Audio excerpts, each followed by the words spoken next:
Hello and welcome back to the Web Canopy Studio Show. I'm your host Tom Andrews and once again joined by Elizabeth Winkelman. This time we are going to discuss one of the biggest HubSpot hurdles teams face everywhere. So put your seatbelt on, buckle up, and let's begin.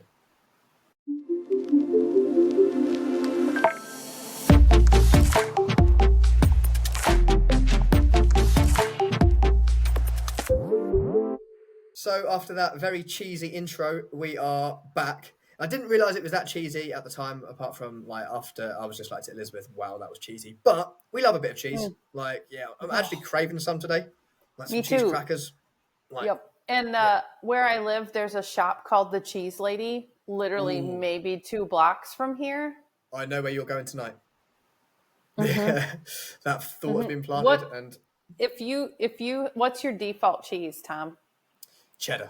It's quite a boring one, but like I'll be honest. Well, English cheddar, that's a thing, right? Yeah. So what I love, and sometimes I genuinely crave it. It's a weird craving, but I do crave it. It's a cheddar, and grape sandwich. So that would be so good. it's so good. So to be fair, depending on how much time I've got, normally I chop the grapes up in half. Sometimes I just put the grapes in, shove the bread down as hard as it goes, and just try and get as many grapes in this sandwich as possible because I love grapes. In fact, when I was younger, when I was probably 8 or 9, I remember going around a school friend's house and I literally ate all the grapes. His mum said I could. And next time I went over, she bought a whole she That's I'm not awesome. exaggerating. She filled her fruit bowl up with grapes for me. That's a good mom. That is a good mum. That is a very good mum. Have you ever tried apples on your sandwich instead of grapes? No, but that's a great show. Yeah, I mean, that sounds like a very good combination. You can also do, hear me out, peanut butter cheddar grilled cheese sandwich. Just saying. Peanut butter jelly grilled cheese. I was going to say an inside joke there that you'd get, but I don't think the listeners would, and I'd come across as I like a little bit weird. It's something to do with peanut butter. Yeah, it's worth a try. Yeah. As long as you're a peanut butter fan. I think I'll have to give that a go because I didn't realize until maybe 10 years ago that because I'd always hear peanut butter jelly, and this was obviously, in fact, it was probably 15 years ago. So at a time before American TV shows were everywhere and stuff, and like the American lingo became part of our language essentially. But I didn't realize what peanut butter jelly was because jelly in England is, I don't know what it is in America, but it's not your jelly. Like your jelly is jam in England. So, but our jelly is something very different. Maybe it's Jello, I don't know. But I always imagined like how it would work, peanut butter, and then like what us English people call jelly in a sandwich. And I was like, that sounds disgusting. And then one day I found out when I was probably 15, 16, that no, your jelly is our jam. So I thought, oh, actually, that does sound interesting. And I tried it and I was like, wow, that is actually incredible. And for the record, I'm a jam person. I like jam. I actually almost teeter more on the preserves thing where like there's big chunks of fruit and stuff like that. Love it. I like making my own. Yeah.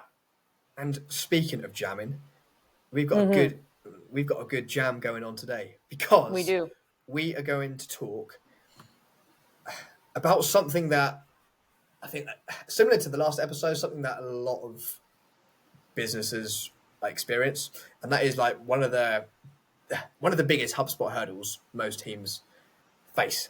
And do you want to just go into a bit of detail about what that is? Yeah, I think one of the biggest hurdles is team adoption. And with that kind of comes change management, fear of change, you know what I mean? Things like that. I've led a lot of teams. I've seen a lot of scenarios. I've had some clients be absolutely not the main point of contact, but like people on their team flat out refuse to use HubSpot. And it's like, it's just a tool, guys. Like it's not even that hard to figure out. But because they're what's that? I was going to say, why is that? I probably interrupted you and you were probably about to explain why that was. That's fine. Well, they're concerned that it's going to be complicated. It's brand new, so there's fear. They might not be super tech savvy. That comes over quite a bit. The other one that I think is probably the biggest internal fear for people is that this tool is so powerful. It can do so many things. It's going to make my job obsolete.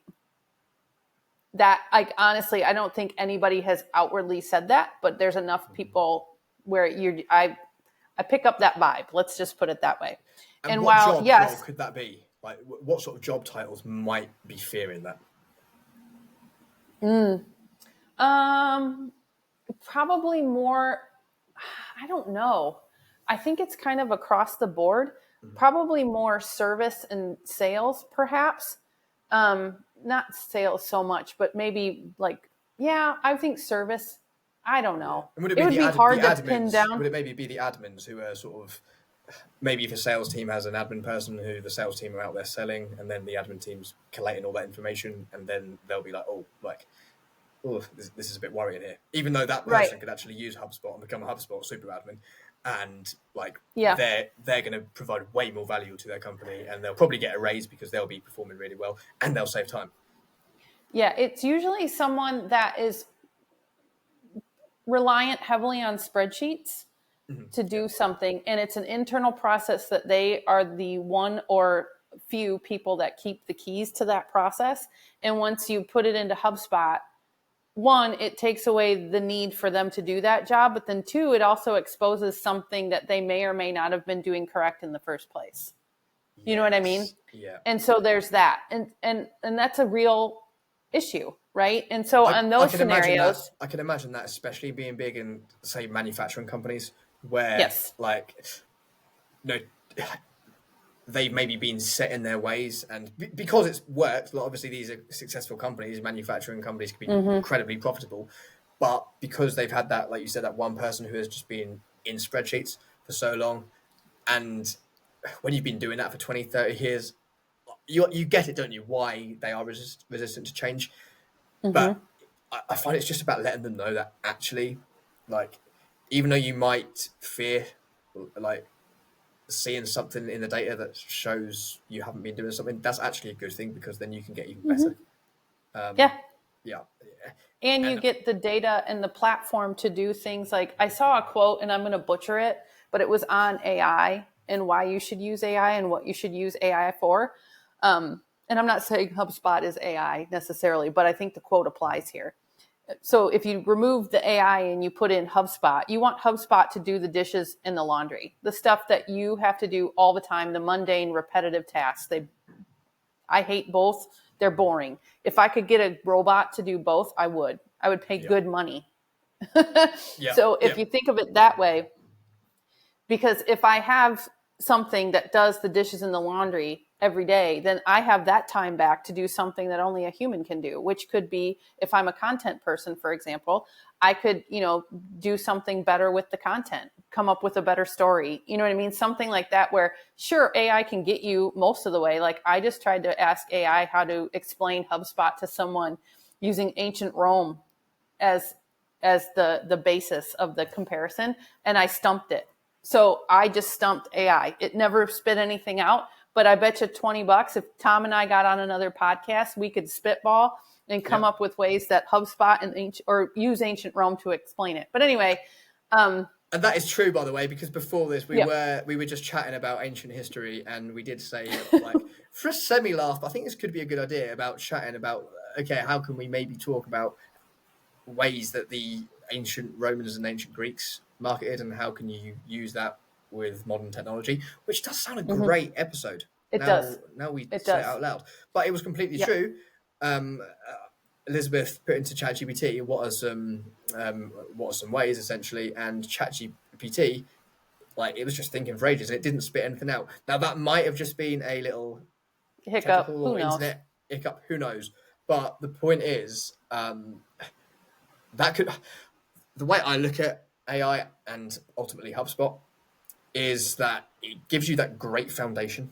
It provides a really solid foundation, but it needs a human to, like, make it really bloom. And ironically, again, obviously we're talking about HubSpot, but since you mentioned your AI comparison, I was listening to a podcast the other day, like a copywriting podcast I listen to a lot, and I had a copywriter on, and I've sort of noticed the trend, and she said it outright. She said, like, so last year, when ChatGPT exploded, and I found this because I was a freelance copywriter at the time. Like, I found it was my hardest year, literally since starting, and to get clients, and loads of copywriters found that.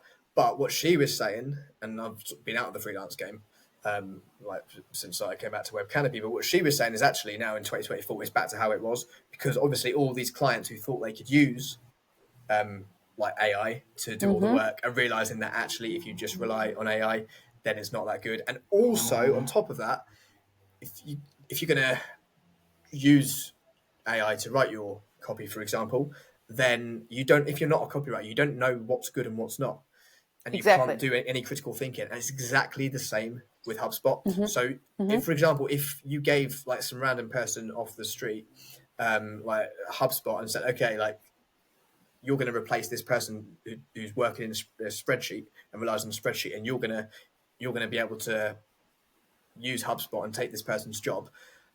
The person on the spreadsheet might fear it at first and think, oh god, if that's actually the case, if technically that person off the street with no training can do that, that's worrying. But in reality, that person is Mm-hmm. going to have zero idea about what's good and what's not, about what sort of Mm-hmm. information and data they should include.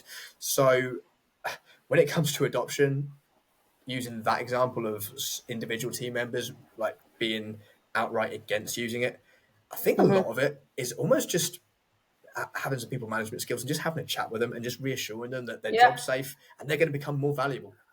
Yeah. The other thing too is like HubSpot out of the box. If you do nothing, you can actually use HubSpot, right? With all of the default stuff, which is fantastic. And also people are like, wait, what? I don't have to do anything. Like apart from invite people, I could just literally set up shop and go, right? However, like if you have a team that's resistant to change, that doesn't want to like move into HubSpot from whatever platform or lack of platform, right? The HubSpot is highly customizable. So you can do things like require fields to be filled out on a contact form. And that will help you over time with clean data, right? Mm-hmm. The other thing you could do is make custom views. So of a like contacts or companies or deals or something like that. You can also customize the record view. And like you could have one default view, but then you can also set up views for teams. And, you know, sales reps need to see different information than customer service, for example. Set them both up for success. Put them out there, figure it out. You can also limit what your team sees in HubSpot with user permissions. So if you think in team, like in terms of your people, right? And you're like, HubSpot is a tool that enables them to do their jobs better, not their jobs for them. It's making them better at what they do. You can figure out ways to leverage HubSpot and default, just little things go a long way. You know, internal notifications via workflow. You can use, you know, presets. And if you're an enterprise customer, you can use permission sets. You know what I mean? Like there's lots of things you can do. And the other one that I loved that I had a client do recently, and I think I've brought up this dashboard before, they made a Launchpad dashboard in their HubSpot portal that had a support ticket. So if you needed to file an internal support ticket, for example, they were using HubSpot for an internal ticketing system. It was right there on the dashboard. You didn't have to go anywhere. You didn't have to remember where it was. It was just, you just go to the dashboard. And they also had links to external sources like their payroll and HR platform, and then their portal that they had, because they had they're a SaaS company basically, and different things like that. And I've seen people do like hype videos on a dashboard for sales teams, like announcing like some type of a competition or, That's cool. you know what I mean? Some type of internal initiative. Then that way the video is always on the dashboard. The dashboard is set to be their homepage when they log in. So there's zero excuses, you know? But if you set it up to set them up for success by doing those little things, those will go a long way. And then to Tom's point, bringing them into the conversation, but knowing that you have to make a decision for the company as a whole as the HubSpot admin. You can't, like I can't create a process unique to Tom and then one for Elizabeth. Like that's not going to jive. That's a great point. We have to do what's best for the business. And so when you put it into perspective and you take the me out of the equation, I think that's when I mean, obviously you've got all kinds of different people, and then we could get into psychology and stuff like that. But hopefully over time, they'll adopt HubSpot. And I also think if you do a lot of not overwhelming training, but you do training, you work with a professional that works with HubSpot that can answer those questions and maybe squash some of those fears. And also, what's the word? There's lots of like misconceptions about what it can and can't do. You know what I mean? So they just kind of course correct and set the record straight. So anyway. Yeah, well, that's fantastic. And if you're listening and watching to this and you're debating whether to use HubSpot, or even if you're already any platform, yeah. Exactly, yeah. But even if you're already inside of HubSpot and you just want to get more out of your HubSpot, I think this is actually invaluable as well, because we have it a lot, don't we, where people come to us, they have HubSpot, but their team members just aren't using certain tools because they maybe don't want to, or they don't see the value in it. So I think just taking there's also like people not realizing HubSpot can do things. Like one of the tools that I think people miss, like look over the most in HubSpot, is the meeting scheduling pages. Like the meetings link. They just don't know. And then snippets and templates. And that the templates aren't just for sequences. You can use them in actual one-to-one emails. And that blows their mind, especially when you show them, you know what, you can access this in the HubSpot extension for Chrome.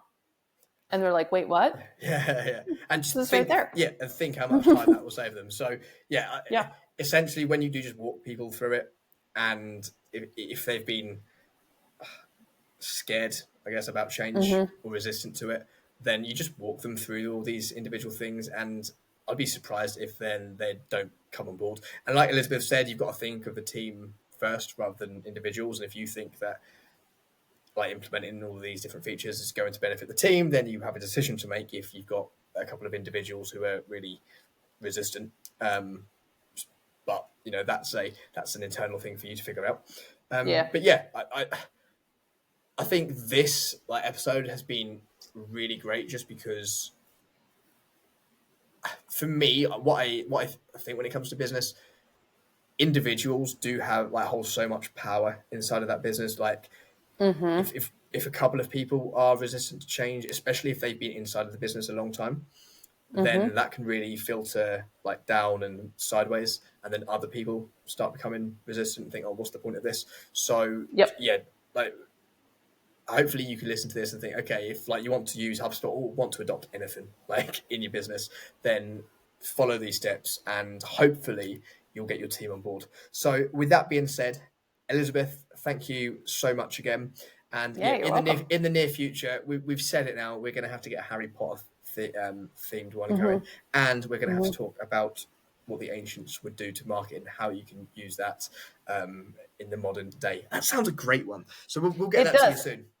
Yeah, I actually think there's a way we can combine what we just talked about in the previous episode with clean data, but use what I mentioned about the Ninja Turtles as a way to segment your data.